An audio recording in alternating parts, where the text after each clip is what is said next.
Makers in California have an idea that could wipe out cell phone theft. It's a big problem. As you might know, I was a victim myself. Some punk kid ran up behind me while I was talking on my cell phone and ripped it out of my hand with a chunk of my hair. I was pretty lucky, though, because he didn't have a gun like this guy did on a Seattle bus. This guy used a gun to steal people's smartphones until the crowd turned on him and beat him up. Now, officials in California are proposing a new law that could end this kind of crime.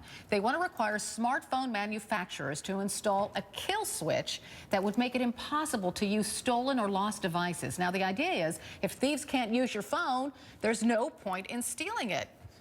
Simple, and it's simple and beautiful, right? Joining me now from New York is Brett Larson, host of Tech Bites. Brett, welcome. Hey, Carol, thanks for having me. This sounds like a fantastic idea, so I would assume that cell phone manufacturers are jumping on board with joy.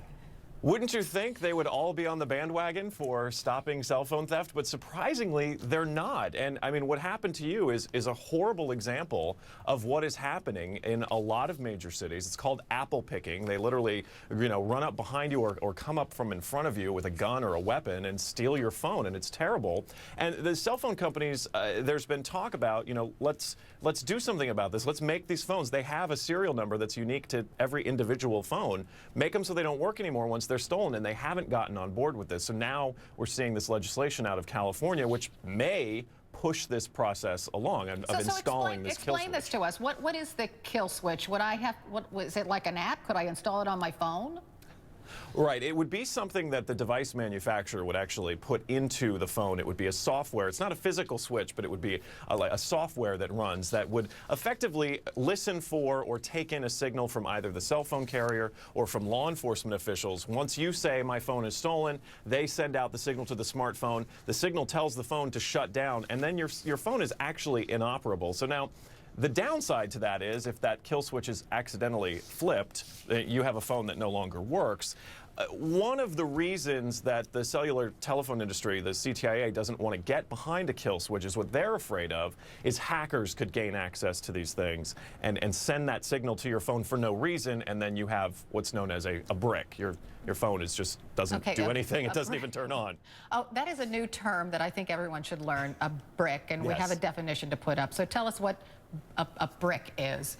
A brick is when your really expensive smartphone becomes a really expensive brick because it doesn't work. You basically, you have a $500 paperweight, and it's just, there you go. You could throw it at the wall in frustration. You can let it sit on your desk. It's not doing anything. I just thought people had to know. Doesn't the new version of the iPhone have something like a kill switch installed? It does. With Find My iPhone and with the iCloud services that Apple offers, you can go online and you can see where your phone is. You can send instructions to your phone. You can send messages to say, hey, if you found this phone, please call this number. You can lock your phone. You can also erase all of your personal data on your cell phone. But the one thing that you can't do is tell it, don't ever turn on again.